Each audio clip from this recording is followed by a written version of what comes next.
Hi, welcome back to Lenino. So, KTU BTech 2024 scheme students in the Engineering Entrepreneurship and IPR എന്നുള്ള സബ്ജക്റ്റിലെ first മോഡ്യൂളിൽ the importance of building A strong team എന്നുള്ള ടോപ്പിക്കാണ് നമ്മൾ ഇന്ന് discuss ചെയ്യാൻ പോകുന്നത്. So ഒരു ബിസിനസ് ആയിക്കോട്ടെ, ഒരു സ്റ്റാർട്ടപ്പ് ആയിക്കോട്ടെ, അത് ഒരു വൺ മാൻ ഷോ ആയിട്ട് നടക്കില്ല over the period of time. ഇപ്പൊ സ്റ്റാർട്ട് ചെയ്യുന്ന സമയത്ത് ഒരാൾ ഒറ്റയ്ക്കാണെങ്കിലും കുറച്ച് കഴിയുമ്പോഴത്തേക്കും നമുക്ക് നല്ലൊരു ടീം ബിൽഡ് ചെയ്യേണ്ടി വരും. കാരണം ഇതിനകത്ത് നമുക്ക് സെയിൽസ് വരും, മാർക്കറ്റിംഗ് വരും, ഫിനാൻസ് വരും, HR വരും, ഓപ്പറേഷൻസ് വരും. അപ്പൊ അങ്ങനെയുള്ള കാര്യങ്ങൾ ഒരാൾ ഒറ്റയ്ക്ക് ചെയ്തുകൊണ്ട് ഒരിക്കലും ഇത് സ്കെയിൽ ചെയ്യാനോ ഒരു ഗ്രോത്ത് കൊണ്ടുവരാനോ ഒന്നും സാധിക്കില്ല. അപ്പൊ എന്താണെങ്കിലും ഒരു സക്സസീവ് ആയിട്ടുള്ള ഒരു ഗ്രോത്ത് നമുക്ക് കൊണ്ടുവരണം എന്നുണ്ടെങ്കിൽ തീർച്ചയായിട്ടും നല്ലൊരു ടീം വേണം. അപ്പൊ ആ ഒരു ടീമിനെ എങ്ങനെ ബിൽഡ് ചെയ്യാം, അതിൽ എന്തൊക്കെയാണ് അതിന്റെ ഫാക്ടേഴ്സ് വരുന്നത്, ആ ഒരു സ്കിൽ സെറ്റ്സ് എന്തൊക്കെയാണ് ആവശ്യമുള്ളത്, ടീം ഡൈനാമിക്സ് എന്തൊക്കെയാണെന്നുള്ളതാണ് നമ്മൾ ഇന്നത്തെ ഈ ഒരു ക്ലാസ്സിൽ നമ്മൾ ഡിസ്കസ് ചെയ്യാൻ പോകുന്നത്. So let start. Okay, so ഞാൻ പറഞ്ഞതുപോലെ തന്നെ ഒരു സ്ട്രോങ് ആയിട്ടുള്ള ഒരു ടീം ബിൽഡ് ചെയ്യേണ്ട ഒരു ഇമ്പോർട്ടൻസ് എന്താന്ന് വെച്ച് കഴിഞ്ഞാൽ, നമുക്കറിയാം ഒരു ടീം ആവുമ്പോൾ അതിൽ ഓരോരുത്തർക്കും ഉള്ള സ്കിൽ സെറ്റ്സ് ഡിഫറെന്റ് ആയിരിക്കും. ഓരോരുത്തരുടെയും എക്സ്പെർട്ടൈസ് ഡിഫറെന്റ് ആയിരിക്കും അല്ലെ. ഒരാൾക്ക് ചിലപ്പോ മാർക്കറ്റിംഗിലായിരിക്കും, അല്ലെ ഒരാള് ഈ പറഞ്ഞ സെയിൽസിലായിരിക്കും, ഒരാൾക്ക് ചിലപ്പോൾ നല്ല രീതിയിലുള്ള ക്രിട്ടിക്കൽ തിങ്കിങ് എബിലിറ്റി ഉള്ളവരുണ്ടായിരിക്കും, പ്രോബ്ലം സോൾവിങ് എബിലിറ്റി ഉള്ളവരുണ്ടായിരിക്കും. അപ്പൊ അങ്ങനെയുള്ള ഒരു ടീം ഡിഫറെന്റ് പെർസ്പെക്റ്റീവില് വർക്ക് ചെയ്യാൻ പറ്റുന്ന ഒരു നല്ല ടീം കൊളാബറേറ്റ് ചെയ്ത് കഴിഞ്ഞാലാണ് നമുക്ക് നമ്മുടെ ആ ഒരു ബിസിനസിന്റെ ഗോൾ നമുക്ക് അച്ചീവ് ചെയ്യാനായിട്ട് പറ്റുന്നത്. ഓക്കെ, സോ നമുക്ക് ഓരോ പോയിന്റ് ആയിട്ട് നോക്കാം. First one, promotes innovation and creativity. നമുക്ക് അറിയാം ബിസിനസ് ആയിക്കോട്ടെ, സ്റ്റാർട്ടപ്പ് ആയിക്കോട്ടെ, ഇന്നോവേഷൻ അല്ലെങ്കിൽ ക്രിയേറ്റിവിറ്റി എന്ന് പറയുന്നത് ഇമ്പോർട്ടന്റ് ആയിട്ടുള്ള ഒരു ഫാക്ടറാണ്. ഒരു ഓൺടർപ്രണർഷിപ്പിൽ മാറ്റി നിർത്താൻ പറ്റാത്ത ടേംസ് ആണ് ഇന്നോവേഷൻ, ക്രിയേറ്റിവിറ്റി. അപ്പൊ ഒരു സ്ട്രോങ് ടീം ഉണ്ടെങ്കിൽ അതിൽ ഡിഫറെന്റ് ബാക്ക്ഗ്രൗണ്ടിൽ ഉള്ളവർ, ഡിഫറെന്റ് എക്സ്പീരിയൻസ് ഉള്ളവരാകും, ഡിഫറെന്റ് വ്യൂ പോയിന്റ്സ് ഉള്ളവരായിരിക്കും. അപ്പൊ ആ ഐഡിയാസ് എല്ലാം നമുക്ക് ക്ലബ് ചെയ്തുകൊണ്ട് നമ്മുടെ സ്റ്റാർട്ടപ്പ് അല്ലെങ്കിൽ നമ്മുടെ ബിസിനസ് നമുക്ക് ഗ്രോ ചെയ്യാനായിട്ട് സാധിക്കും അല്ലെ. ഓരോരുത്തരുടെയും അവരുടെ അസംഷൻസ് ഡിഫറെന്റ് ആയിരിക്കും. നമ്മളിപ്പം എന്തെങ്കിലും ഒരു ചാലഞ്ച് വന്നു കഴിഞ്ഞാൽ അത് ഓവർകം ചെയ്യാനുള്ള ഒരു ഐഡിയാസ് അല്ലെങ്കിൽ സൊല്യൂഷൻസ് കൊണ്ടുവരുന്നത് ഡിഫറെന്റ് ആയിരിക്കും. അപ്പൊ ആ ഒരു പെർസ്പെക്റ്റീവിലൊക്കെ നോക്കുന്ന സമയത്ത് ഇന്നോവേറ്റീവ് ആയിട്ട് നമുക്ക് ആ ടീം ഒരു ബിസിനസിനെ കൊണ്ടുപോകാനായിട്ട് ഒരു ടീം എപ്പോഴും ഇമ്പോർട്ടന്റ് ആണ്. സെക്കൻഡ് പോയിന്റ് എന്ന് പറയുന്നത് ഇൻക്രീസ് പ്രൊഡക്ടിവിറ്റി ആൻഡ് എഫിഷ്യൻസി. നല്ലൊരു ടീം ഉണ്ടെങ്കിൽ നമുക്ക് കൂടുതൽ പ്രൊഡക്റ്റീവ് ആവാനും കൂടുതൽ നമ്മളുടെ വർക്ക് എഫിഷ്യന്റ് ആയിട്ടും ചെയ്യാനായിട്ട് സാധിക്കും. ഇപ്പൊ ഒരു ടീമില് നമ്മൾ എന്താ ചെയ്യുന്നത്, ഓരോരുത്തർക്കും ഓരോ സെപ്പറേറ്റ് റോൾ ഉണ്ടാവും അല്ലെ. ഇപ്പൊ ഓപ്പറേഷൻസിലാണെങ്കിൽ തന്നെ ഓരോ സർവീസസും ചെയ്യാനായിട്ട് നമ്മൾ ഓരോ ആൾക്കാരെയാണ് നമ്മൾ അവരുടെ സ്കിൽ സെറ്റും അവരുടെ ക്വാളിഫിക്കേഷനും അവരുടെ എക്സ്പീരിയൻസിനെയും ഒക്കെ ബേസ് ചെയ്തുകൊണ്ട് നമ്മൾ ഓരോ വർക്കും ഓരോരുത്തർക്കാണ് അസൈൻ ചെയ്യുന്നത്. ആ ഒരു ഡെലിഗേഷൻ എന്ന് പറയുന്നത് നമ്മൾ ആ രീതിയിലാണ് ചെയ്യുന്നത്. അതേപോലെ തന്നെ work load, total work load നമ്മൾ എന്താ ചെയ്യുന്നത്, ഷെയർ ചെയ്ത് പോവാണ് ചെയ്യുന്നത്. ഇപ്പൊ ഒരാള് തന്നെ, ഇപ്പൊ ഒരാൾക്ക് ഒറ്റയ്ക്ക് ഇത് ചെയ്യാൻ പറ്റില്ല എന്ന് ചോദിച്ചു കഴിഞ്ഞാൽ ചെയ്യാം. രാവിലെ തൊട്ട് വൈകുന്നേരം വരെ നമ്മൾ ഇരുന്ന് ഒരാൾ ഒറ്റയ്ക്ക് ചെയ്ത് ഒരു ബിസിനസ് കൊണ്ടുപോകും. പക്ഷെ ആ വർക്ക് ലോഡ് നമ്മൾ ഒരു ദിവസം എവിടെയെങ്കിലും സ്റ്റക്ക് ആയി കഴിഞ്ഞാൽ അതവിടെ നിന്ന് പോകും. അതേസമയം നമ്മുടെ വർക്ക് ലോഡ് നമ്മൾ ഈക്വലി ഡിസ്ട്രിബ്യൂട്ട് ചെയ്ത് കൊടുക്കുന്ന സമയത്ത് ഓരോരുത്തർക്കും അവരുടെ മാക്സിമം അതിൽ ഇൻപുട്ട് കൊടുക്കാനും നല്ല രീതിയിൽ എഫിഷ്യന്റ് ആയിട്ടുള്ള ഔട്ട്കം കൊണ്ടുവരാനും സാധിക്കും. അതേപോലെ തന്നെയാണ് പ്രോബ്ലം സോൾവിങ് കപ്പാസിറ്റി. നമുക്ക് എന്തെങ്കിലും ഒരു ചാലഞ്ച് വരുന്ന സമയത്ത് അത് സ്മൂത്ത് ആയിട്ട് ഹാൻഡിൽ ചെയ്ത് പോകാനും എപ്പോഴും ഒരു നല്ല ടീം ഒരു ബിസിനസ്സിൽ ഉണ്ടായിരിക്കേണ്ടത് അത്യാവശ്യമാണ്. അടുത്ത point, build trust and accountability. Trust എന്ന് പറയുന്നത് വളരെ ഇമ്പോർട്ടന്റ് ആണ് അല്ലെ. അപ്പോൾ ആ ഒരു നല്ലൊരു സെൻസ് ഓഫ് ഒരു കോൺഫിഡൻസ് ഉണ്ടാവാനും ആ ഒരു ടീമിൽ അല്ലെങ്കിൽ ഒരു ഗ്രൂപ്പിൽ, അതേപോലെ തന്നെ അവർക്ക് ആ ഫേമിനോടും അതേപോലെ അവരുടെ ടീമിനോടും അവരുടെ വർക്കിനോടും ഒക്കെ ഒരു ട്രസ്റ്റ് ഉണ്ടാവാനും ഒക്കെ നല്ലൊരു ടീം എപ്പോഴും ഒരു ബിസിനസ്സിന് ആവശ്യമാണ്. ഓക്കെ, പിന്നെ എൻഹാൻസസ് കമ്മ്യൂണിക്കേഷൻ. അതായത് ഇപ്പൊ നല്ല രീതിയിൽ ഈ പറഞ്ഞ പോലെ തന്നെ നല്ലൊരു സ്ട്രോങ് ടീം എന്ന് പറയുമ്പോൾ അവിടെ നമ്മുടെ കമ്മ്യൂണിക്കേഷൻ എപ്പോഴും ഓപ്പൺ ചാനൽ ഡയലോഗ് ആയിരിക്കും. ദാറ്റ് മീൻസ് ഒരു മിസ്അണ്ടർസ്റ്റാൻഡിങ് ആവുന്ന രീതിയിലുള്ള കമ്മ്യൂണിക്കേഷൻ ഒക്കെ അവോയ്ഡ് ചെയ്തിട്ട് നല്ല രീതിയിലുള്ള ഒരു കമ്മ്യൂണിക്കേഷൻ നമ്മൾ പ്രോപ്പർ ആയിട്ടുള്ള ഒരു കമ്മ്യൂണിക്കേഷൻ ഒരു സ്ട്രോങ് ടീം നമ്മൾ ബിൽഡ് ചെയ്യുമ്പോൾ ആവശ്യമാണ്. നല്ല രീതിയിലുള്ള ഫീഡ്ബാക്സും ലൈക്ക് ഇപ്പൊ നമുക്ക് ഓരോ ഇൻഡിവിജ്വൽസിനും ഗ്രോ ചെയ്യണം, ഒപ്പം ടീമിനും ഗ്രോ ചെയ്യണം, ബിസിനസ്സും ഗ്രോ ചെയ്യണം. അപ്പോഴാണ് നമുക്ക് നല്ല രീതിയിലുള്ള ഓവറോൾ പെർഫോമൻസ് നമുക്ക് കൊണ്ടുവരാൻ പറ്റുക. അതിലെപ്പോഴും constructive feedbacks within the team ഉണ്ടായിരിക്കേണ്ടത് അത്യാവശ്യമാണ്. പിന്നെ fosters a positive work environment. എപ്പോഴും നമ്മൾ ഒരു സപ്പോർട്ടീവ് ആയിട്ടുള്ള ഒരു കൾച്ചറാണ് ഒരു സ്ട്രോങ് ടീമിൽ ഉണ്ടായിരിക്കേണ്ടത്. കോൺഫ്ലിക്ട്സ് എന്തെങ്കിലും വന്നു കഴിഞ്ഞാൽ അത് അപ്പൊ തന്നെ റിസോൾവ് ചെയ്ത് കൊണ്ടുപോകാനായിട്ട് സാധിക്കണം. Then achieve common goals. എപ്പോഴും നമുക്ക് ഉണ്ടായിരിക്കേണ്ടത് ഒരൊറ്റ ഒരു കോമൺ ആയിട്ടുള്ള ഒരു ലക്ഷ്യമായിരിക്കണം. അങ്ങനെയാണെങ്കിൽ ടീം മുന്നോട്ട് പോകുള്ളൂ. ഇപ്പൊ നമുക്ക് എന്തെങ്കിലും ഒരു വർക്ക് കംപ്ലീറ്റ് ചെയ്യണം, അപ്പൊ അതിനകത്ത് നമ്മൾ ഈ പറഞ്ഞ പോലെ ഓപ്പറേഷൻ ടീമും അതേപോലെ സെയിൽസ് ടീമും മാർക്കറ്റിംഗ് ടീമും ഓരോരുത്തരും ഓരോ വഴിക്ക് പോയി കഴിഞ്ഞാൽ ഒരിക്കലും നമുക്ക് ആ ഒരു സക്സസ് നമുക്ക് കൊണ്ടുവരാൻ പറ്റില്ല. അപ്പൊ എല്ലാവർക്കും കൃത്യമായ ഒരു ലക്ഷ്യം, അതൊരു കോമൺ ഗോൾ ആയിട്ട് തന്നെ കൊണ്ടുവരണം. അങ്ങനെ ഒരു സക്സസിന് വേണ്ടി കമ്മിറ്റഡ് ആയിട്ടുള്ള ഒരു ടീം ആയിരിക്കണം എപ്പോഴും ഉണ്ടായിരിക്കേണ്ടത്. Then facilitate leadership development. ഒരു ടീം ആണെന്നുണ്ടെങ്കിലും ടീമിന് എപ്പോഴും ഒരു ടീം ലീഡർ ഉണ്ടാവും അല്ലെ.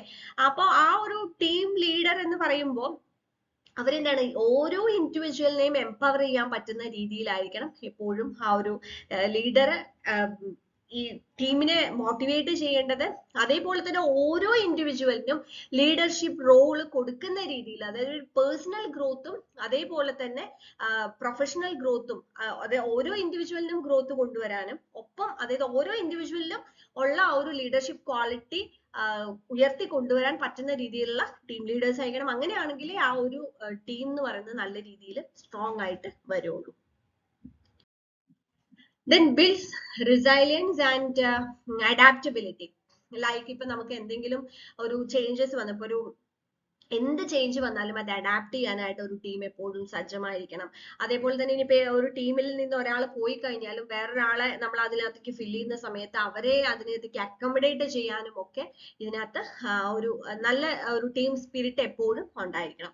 Attracts and retains talents, reputation for excellence. നമ്മൾ എപ്പോഴും ഈ ഓർഗനൈസേഷൻസ്, നല്ല സ്ട്രോങ് ടീമുള്ള ഓർഗനൈസേഷനിൽ എപ്പോഴും ഇതിനകത്ത് ആ ഒരു സപ്പോർട്ടീവ് ആയിട്ടുള്ള ഒരു എൻവയോൺമെന്റ് ആയിരിക്കും. അതേപോലെ തന്നെ ഇപ്പൊ നമ്മള് നല്ല ടീം എന്ന് പറയുമ്പോൾ അവിടെ ജോബ് സാറ്റിസ്ഫാക്ഷനും അതേപോലെ തന്നെ അതായത് ഇവർക്ക് ഒരു പേഴ്സണൽ ആയിട്ടും പ്രൊഫഷണൽ ആയിട്ടും എപ്പോഴും ഒരു അറ്റാച്ച്മെന്റ് ആ ഒരു ബിസിനസിനോടും ഒരു കമ്പനിയോടും ഉണ്ടായിരിക്കുക എന്നുള്ളത് ഇമ്പോർട്ടന്റ് ആണ്. ദെൻ അപ്പൊ അവിടെ ഒരു പോയിന്റ് എന്താന്ന് വെച്ച് കഴിഞ്ഞാൽ എപ്പോഴും ഓരോ ഇൻഡിവിജ്വലും ഒരു കമ്പനിയിൽ അല്ലെങ്കിൽ ഒരു ബിസിനസ്സിൽ അവർ പെർഫോം ചെയ്യുന്നതിനനുസരിച്ചിട്ട് എപ്പോഴും അവർക്ക് അതിനനുസരിച്ചിട്ടുള്ള ഒരു അംഗീകാരം കൊടുത്തുകൊണ്ടായിരിക്കും അവരെ, അതാണ് ഞാൻ പറഞ്ഞ ഒരു അറ്റാച്ച്മെന്റ്, ഓൾസോ അവരുടെ ഒരു പേഴ്സണൽ ആയിട്ടുള്ള ഡെവലപ്മെന്റും ഈ പറഞ്ഞതുപോലെ തന്നെ ആ ഒരു ടീമിനെ സ്ട്രോങ് ആക്കി നിർത്തും. Next drive long term success. നമുക്ക് സസ്റ്റൈനബിൾ ആയിട്ടുള്ള ഒരു ഗ്രോത്ത് അല്ലെങ്കിൽ സ്കെയിലബിൾ ആയിട്ടുള്ള ഒരു ഇമ്പാക്ട് കൊണ്ടുവരാൻ എപ്പോഴും നമുക്കൊരു സ്ട്രോങ് ടീം വേണം. ഓക്കെ, ഇതൊക്കെയാണ് ഇമ്പോർട്ടന്റ് ആയിട്ടുള്ള പോയിന്റ്സ് നമ്മൾ നോട്ട് ചെയ്യേണ്ടത്. ഇനി എങ്ങനെ ഒരു സ്ട്രോങ് ടീം നമുക്ക് ബിൽഡ് ചെയ്യാനായിട്ട് സാധിക്കും? അപ്പൊ കൃത്യമായിട്ട് 5 കാര്യങ്ങളാണ്. ഒന്ന്, ഡിഫൈൻ ക്ലിയർ ഗോൾസ്. നമുക്ക് എന്താണ് നമ്മളുടെ ഒബ്ജക്റ്റീവ്, എന്താണ് നമുക്ക് ചെയ്യേണ്ടത് എന്നുള്ളത്. അതിന് നമുക്ക് എത്ര ആളുകൾ വേണം. നമ്മളിപ്പോ ഒരു 10 പേര് നമ്മൾ ഹയർ ചെയ്യാണ്, ഓരോരുത്തർക്കുള്ള ജോബ് റോൾ എന്താണ്, നമ്മുടെ ഗോൾ എന്താണ്, അതിലേക്ക് നമുക്ക് എന്തൊക്കെ ജോബ് റോൾ നമുക്ക് വേണം എന്നുള്ളതിന്, അത് എത്ര ടീം ഉള്ള, എത്ര മെമ്പേഴ്സ് ഉള്ള ഒരു ടീമാണ് നമ്മൾ ബിൽഡ് ചെയ്യേണ്ടത് എന്നുള്ളതിനെ കുറിച്ചൊക്കെ നമുക്കൊരു ഐഡിയ വേണം. ദെൻ റൈറ്റ് പീപ്പിളിനെ ഹയർ ചെയ്യുക എന്നുള്ളതാണ്. ഓരോരുത്തരുടെ സ്കിൽ സെറ്റ് നോക്കി, അവരുടെ കൾച്ചറൽ ബാക്ക്ഗ്രൗണ്ട് നോക്കി, അവരുടെ വില്ലിങ്നെസ്, അതായത് ഏത് ടൈപ്പ് ഓഫ് ജോബിന് അവരെ വില്ലിങ് ആണോ അതൊക്കെ കൊളാബറേറ്റ് ചെയ്തിട്ട് നമ്മൾ റൈറ്റ് പേഴ്സണെ ഹയർ ചെയ്യുക എന്നുള്ളതാണ് അടുത്തത്. Then encourage collaboration. അതായത് ഓരോരുത്തരും വരുന്നത് ഓരോ ബാക്ക്ഗ്രൗണ്ടിൽ നിന്നുള്ളവരായിരിക്കും. അപ്പൊ ആസ് എ ടീം വർക്ക് ചെയ്യുന്ന സമയത്ത് അവിടെ ഒരു കൊളാബറേഷൻ നല്ല രീതിയിൽ കൊണ്ടുവരണം. നല്ല രീതിയിലുള്ള ട്രെയിനിങ് പ്രോഗ്രാംസ് ഈ ഒരു ടീമിന് കൊണ്ടുവരണം. കാരണം എന്താ വെച്ച് കഴിഞ്ഞാൽ നമ്മളുടെ കമ്പനിയുടെ വർക്ക് അല്ലെങ്കിൽ നമ്മുടെ ബിസിനസിന്റെ വർക്ക് ചെയ്യാനുള്ള ആവശ്യമായിട്ടുള്ള സ്കിൽ സെറ്റ്സ് അവർക്ക് ഉണ്ടോ എന്ന് നോക്കി, അല്ലെങ്കിൽ അത് ഉണ്ടെങ്കിലും ഇല്ലെങ്കിലും നമ്മളുടെ ഒരു ടീമിലേക്ക് വരുമ്പോഴത്തേക്കും അവർക്ക് ആവശ്യമായിട്ടുള്ള ട്രെയിനിങ് പ്രോഗ്രാംസ് ഒക്കെ കൊടുക്കണം. പിന്നെ എപ്പോഴും സക്സസ് സെലിബ്രേറ്റ് ചെയ്യാനായിട്ട് നമുക്കത് എപ്പോഴും ഒരു മോട്ടിവേഷൻ ആണ്. ഇപ്പൊ ടീം മെമ്പേഴ്സിൽ അപ്പൊ അവര് കൊടുക്കുന്ന വർക്ക് കറക്റ്റ് ആയിട്ട് പ്രോപ്പർ ആയിട്ട് ചെയ്യുക, അതേപോലെ തന്നെ ആ ടീമിന്റെ എഫേർട്ട് വഴി കമ്പനിക്ക് കിട്ടുന്ന സക്സസ് അത് ആ ടീം മെമ്പേഴ്സിനോടൊപ്പം കൂടി അത് സെലിബ്രേറ്റ് ചെയ്യുക എന്നുള്ളതൊക്കെ ഒരു സ്ട്രോങ് ടീം ബിൽഡ് ചെയ്യാൻ സഹായിക്കും. So these are the factors. ഇനി നമുക്ക് സ്കിൽ സെറ്റ്സ് ആണ്. അതായത് ഒരു സ്ട്രോങ് ടീം എന്ന് പറയുമ്പോൾ അവിടെ കുറേ അധികം സ്കിൽ സെറ്റ്സ് നമുക്ക് ആവശ്യമാണ്. അത് മെയിൻറ്റെയിൻ ചെയ്ത് കൊണ്ടുപോകേണ്ടത് ആവശ്യമാണ്. അപ്പൊ അതിൽ ഫസ്റ്റ് വൺ വരുന്നത് ലീഡർഷിപ്പ് സ്കിൽസ് ആണ്. ലീഡർഷിപ്പ് എന്ന് പറയുമ്പോൾ നമുക്ക് ഒരു ഡിസിഷൻ എടുക്കാൻ കഴിയണം, എന്തെങ്കിലും കോൺഫ്ലിക്റ്റ് ഉണ്ടെങ്കിൽ അത് റിസോൾവ് ചെയ്യാനായിട്ട് സാധിക്കും, കൃത്യമായ ഡെലിഗേഷൻ, ടീം മെമ്പേഴ്സിന് ഓരോരുത്തർക്ക് എന്ത് വർക്ക് കൊടുക്കണം, അങ്ങനെയുള്ള കാര്യങ്ങൾ ഇൻസ്പയറിംഗ് ആയിരിക്കണം, അതേപോലെ തന്നെ മോട്ടിവേറ്റിംഗ് ആയിരിക്കണം. ഇതൊക്കെയാണ് ലീഡർഷിപ്പ് സ്കിൽ കൊണ്ട് ഉദ്ദേശിക്കുന്നത്. Next communication skill. നമ്മൾ എന്താണ്, നല്ല ആക്റ്റീവ് ലിസണിങ് ആവശ്യമാണ്, അതേപോലെ പ്രോപ്പർ ആയിട്ട് കമ്മ്യൂണിക്കേറ്റ് ചെയ്യാനായിട്ട് സാധിക്കണം, ഫീഡ്ബാക്സ് കൃത്യമായിട്ട് എടുക്കാൻ സാധിക്കണം. പിന്നെ കൊളാബറേഷൻ ആൻഡ് ടീം വർക്ക്. കാരണം നമുക്ക് ഓരോരുത്തർക്കും ഓരോ റെസ്പോൺസിബിലിറ്റി ആയിരിക്കും ഉണ്ടായിരിക്കും. അപ്പൊ ആ റെസ്പോൺസിബിലിറ്റി കൃത്യമായിട്ട് മനസ്സിലാക്കി അത് ആ ഒരു എന്താ പറയാ വിത്തിൻ ദ ടീം കാര്യങ്ങളെ നല്ല രീതിയിൽ കോർഡിനേറ്റ് ചെയ്ത് കൊണ്ടുവരിക എന്നുള്ളതാണ്. Next problem solving skill. അത് പ്രോബ്ലം സോൾവിങ് സ്കിൽ എന്ന് പറയുമ്പോൾ അതിനകത്ത് നമ്മൾ ക്രിട്ടിക്കൽ തിങ്കിങ്ങും ക്രിയേറ്റിവിറ്റിയും ലോജിക്കൽ റീസണിങ് അങ്ങനെയുള്ള സ്കിൽ സെറ്റ്സ് ചേരുന്നതാണ് ആക്ച്വലി പ്രോബ്ലം സോൾവിങ് സ്കിൽ എന്ന് പറയുന്നത്. അത് ഇപ്പൊ ടെക്നിക്കൽ ടേമിലാണെങ്കിലും നോൺ ടെക്നിക്കൽ ടേമിലാണെന്നുണ്ടെങ്കിലും ഈ പ്രോബ്ലം സോൾവിങ് എബിലിറ്റി എന്ന് പറയുന്നത് അതൊരു സോഫ്റ്റ് സ്കിൽ ആയിട്ടാണ് നമ്മൾ കൺസിഡർ ചെയ്യുന്നത്.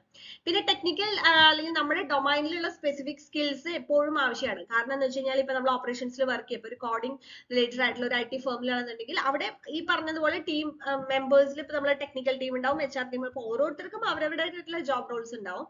അപ്പോൾ ആ ടെക്നിക്കൽ അല്ലെങ്കിൽ ഡൊമൈൻ റിലേറ്റഡ് ആയിട്ടുള്ള സ്പെസിഫിക് സ്കിൽസ് ഓരോരുത്തർക്കും ഉണ്ടായിരിക്കണം. Then organization and time management.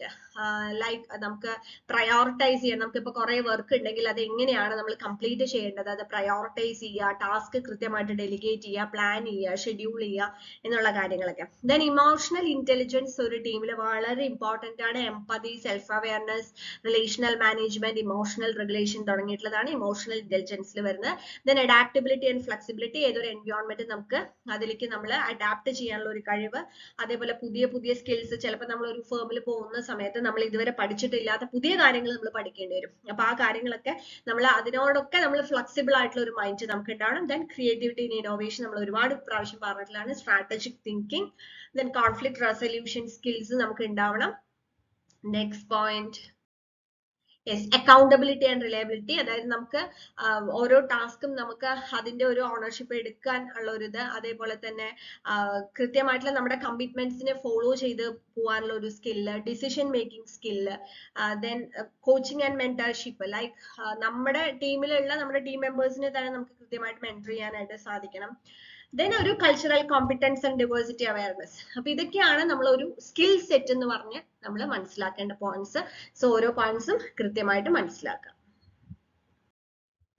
Next ആണ് ടീം ഡൈനാമിക്സ് എന്ന് പറയുന്നത്. ഓക്കെ, അതെന്താന്ന് വെച്ച് കഴിഞ്ഞാല് നമ്മളിപ്പം ഒരു ടീം എന്ന് പറയുമ്പോൾ നമ്മൾ നേരത്തെ പറഞ്ഞിട്ടുണ്ടായിരുന്നു ഡിവേഴ്സ് സ്കിൽസ് ഉള്ള അവരുണ്ടായിരിക്കും. അതായത് ഡിഫറെന്റ് എൻവയോൺമെന്റ്, ഡിഫറെന്റ് ബാക്ക്ഗ്രൗണ്ടിൽ നിന്ന് വരുന്നവർ. ഇപ്പോൾ കൾച്ചറൽ ബാക്ക്ഗ്രൗണ്ട് ആണെന്നുണ്ടെങ്കിലും അതേപോലെ തന്നെ അവരുടെ പ്രൊഫഷണൽ സ്കിൽസ് ആണെന്നുണ്ടെങ്കിലും ഒക്കെ വ്യത്യസ്തമായിട്ടുള്ള മേഖലകളിൽ നിന്നും വരുന്നവരായിരിക്കും, വ്യത്യസ്തമായ ചിന്താഗതികൾ ഉള്ളവരായിരിക്കും.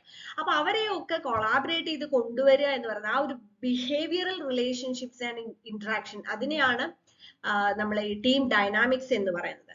ഓക്കെ, അപ്പൊ and that influences how A team function, communicate and perform.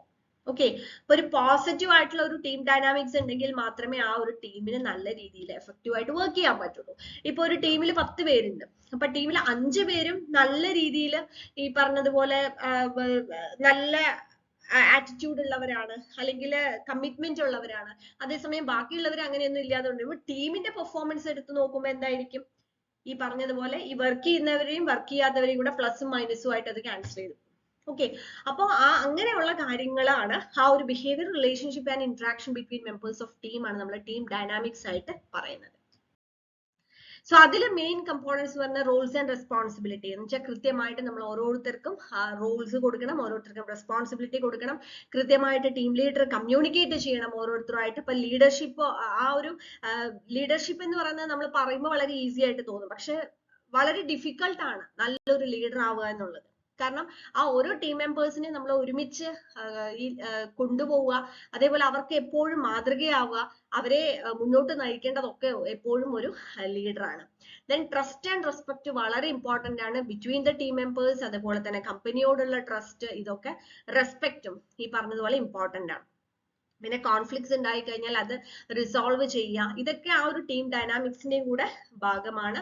അതേപോലെ തന്നെ ഗോൾസ് ആണെന്നുണ്ടെങ്കിലും കോമൺ ഗോൾ ആയിരിക്കും, അത് അച്ചീവ് ചെയ്യാനായിട്ട് ഒരുമിച്ച് വർക്ക് ചെയ്യുക. ഓക്കെ, അപ്പൊ ഇതൊക്കെയാണ് നമുക്ക് നല്ലൊരു ടീം ബിൽഡ് ചെയ്യാൻ വേണ്ടിയിട്ടുള്ള ഫാക്ടേഴ്സ് എന്ന് പറയുന്നത്. എങ്ങനെയാണ് നമ്മൾ ടീം ബിൽഡ് ചെയ്യേണ്ടത് എന്നുള്ള പോയിന്റ്സ് എല്ലാം നമ്മൾ ഡിസ്കസ് ചെയ്തു. Thank you.